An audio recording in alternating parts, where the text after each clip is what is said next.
people often ask me to go to conventions or things like that, and it's just like, why? I mean, it'd be nice to hang out with some of you all in person, of course. I appreciate you guys being there.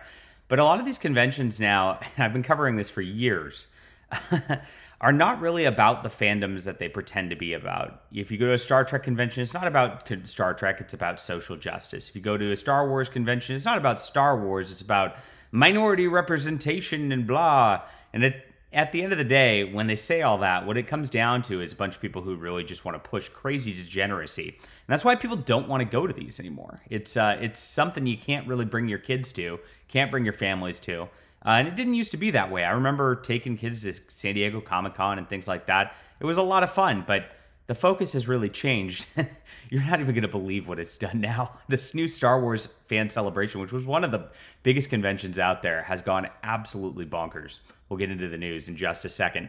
My name is John Delarose. I'm a #1 best-selling author and award-winning comic creator. If you like just standard, fun, good storytelling like they used to have back in the day, check out my Flying Sparks. This is it right here on Kickstarter. The link is in the description below. We've already got a $10,000 contribution here, so thank you guys for your support in our comic making. We're trying to be the difference in culture here, bringing things back to what they used to be when we could have fun at conventions, when we could have fun with comic books. This is awesome superhero fare. You're going to love it. Trust me. All right. Here's the story of the day from That Gay Jedi. Now, I'm familiar with That Star Wars Girl, Anna, but I've never met That Gay Jedi before. This is a brand new thing that I've seen. And here he says, I'm humble, grateful, and over the fourth moon to announce that my Star Wars celebration panel with, who's this person? Pencil Scratching? Oh boy. Yeah, that's pencil scratching, all right. And, and whoever this is, Star Wars is a drag. Exploring Star Wars through the art of drag. Officially approved. So you notice that everything with these people now is about drag shows and creepy, weird, sexual things. And Star Wars is a PG TV show aimed at kids, or movie, it was whatever you want to call it. Either way, it's aimed at kids.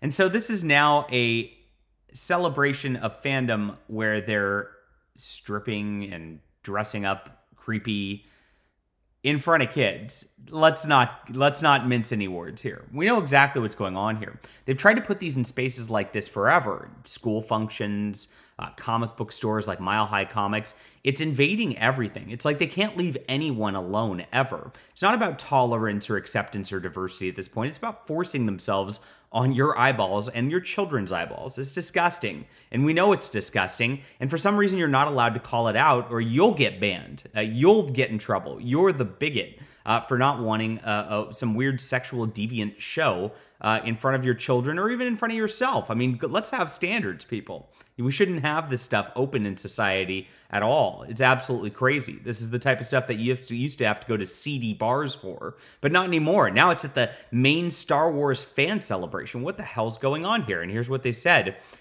from the official announcement. The long and rich history of drag has been graced the world with entertainment, culture, political action, and so much more. Yeah, there's a lot more. It's called grooming. It's no wonder then that today the art has reached such a cultural significance that the truths and the concept of drag performance permeate countless aspects of our daily lives, including Star Wars. Now, what does Star Wars have to do with drag? Should be absolutely nothing, but you know how that goes. It has to be everything now. Some Star Wars very best characters embody the various core principles of drag. What? No, it didn't. Whether it's Din Djarin's drag as personal expression and self-discovery, what the hell? Ash Ventress's drag as queer rebellion, or Padme Amidala. Again, that was like, especially the prequels, that was a kid's show. It was for kids. Disgusting. The relevance of drag even spills out into the pages and screen of Star Wars and flows through the fandom itself through hobbies like cosplay. While taking an introductory look at the history and function of drag in our world today, let's also explore its thematic resonance and influential precedents in everyone's favorite faraway galaxy. You see how they make everything about whatever degenerate stuff that they want to do at the time. This is exactly what they do. You can't get away from it. It's in your face always. They are forcing it upon all of society. Now, this type of stuff's disgusting. It's gross to look at. The people involved are usually not the best characters out there, and yet they continue to push these at fan events, at Comic-Cons, anywhere where there's going to be children present. You know exactly why. And it's disgusting. This sort of thing shouldn't be tolerated by fandom, and yet for some reason, it's way out in the open. Could you have a Christian influences of Star Wars panel? Probably not. No, of course not. That would be bigoted. But this is what they do every single time. Well, I'm not going to be going to this Star Wars fan celebration. I know that. I hope you're not either. Oh, gross stuff. What do you think about this? Do you want drag in your Star Wars? Is there a long influence of drag in Star Wars? Am I wrong? I don't know.